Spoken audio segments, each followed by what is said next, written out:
Hey guys, so I'm recording this on the fly here, so I apologize for the noise in the background. But what I'm doing is I'm going to go audit my site. I'm going to show you one of the things that I go and update, which is the meta descriptions and how I get that information via the SEMRush dashboard. So when you're in the SEMRush dashboard, you have all your sites here. So what I actually do is go to the management section and go to projects. And you need to actually set up your domain as a project. Okay, so I'm going to go ahead and click on my domain here, and then what will happen is this will come up and you'll go to site audit. And what this shows you is the things that SEMRush sees. Not everything is typically an issue with your site, but what you want to do is kind of understand why there's an issue. So it tells me that my overall score is 91%. I've got 0 errors, 18,000 warnings, and 238 notices. So obviously I'll probably go and talk to my host about some of these different things that I can't resolve because I am not that technical, okay? So what I actually do is go to this next tab. It says issues. There's a bunch of AMP-related issues. I'm just going to ignore that for now. I'm going to go to errors here, okay? And it should pop up.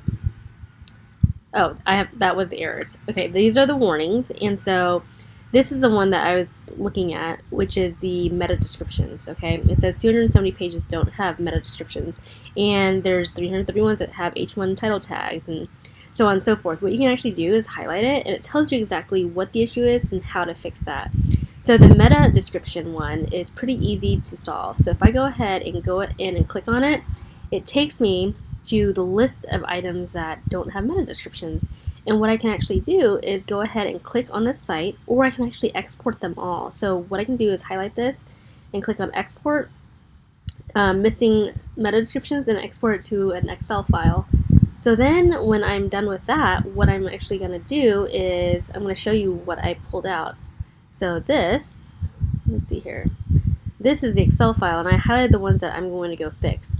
And all I am doing is going through and adding descriptions that I completely missed in my 10 years of blogging of meta descriptions. So what I'm going to do is I filtered anything that was yellow as done, and orange are the things that I want to update, because some of these don't necessarily require a meta description because it's old and I don't want that to rank anyway. But the ones that are important, I'm going to go ahead and do. So this one, affordable farmhouse decor, what I'm actually doing is literally I'm going in and I want to see what I'm ranking for because it's an old post. So I'm going to go to semrush.com/info/ here's your tip here, just paste in the URL, and it will change the URL up here, but that's okay.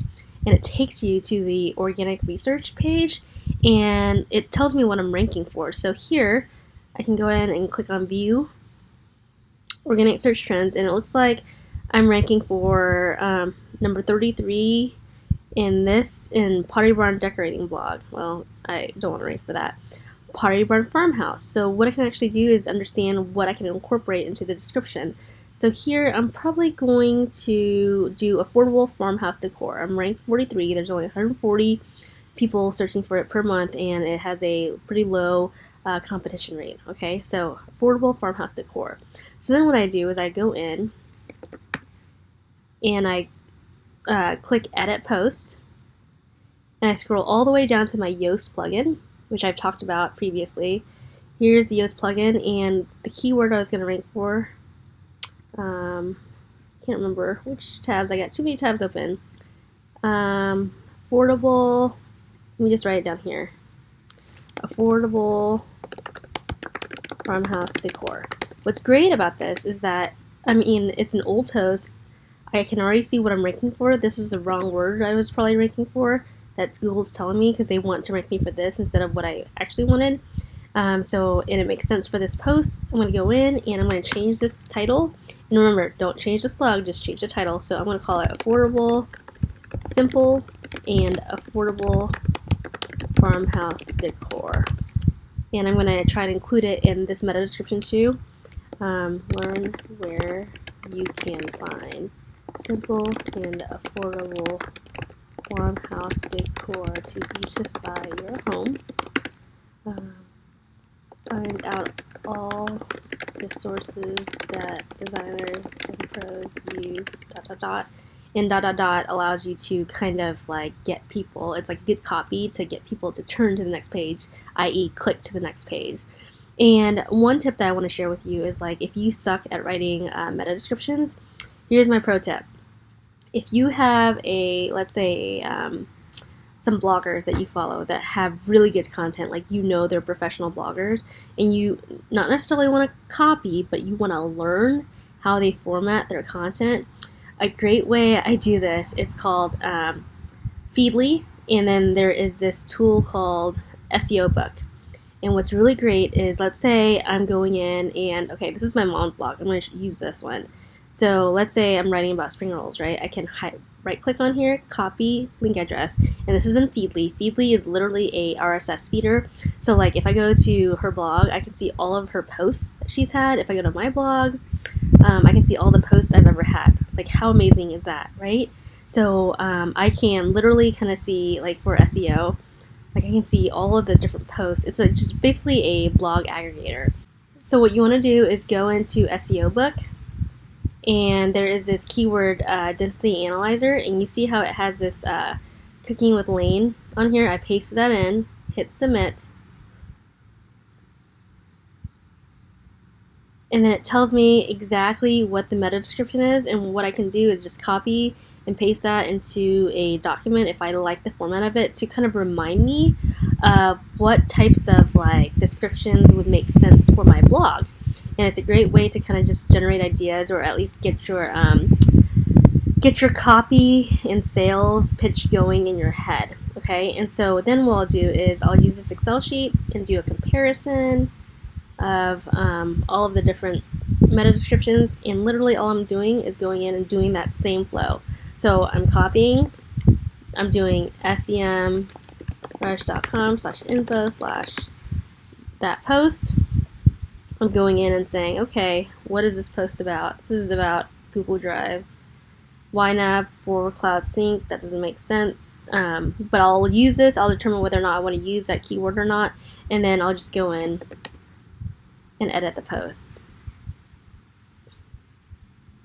So I'll say,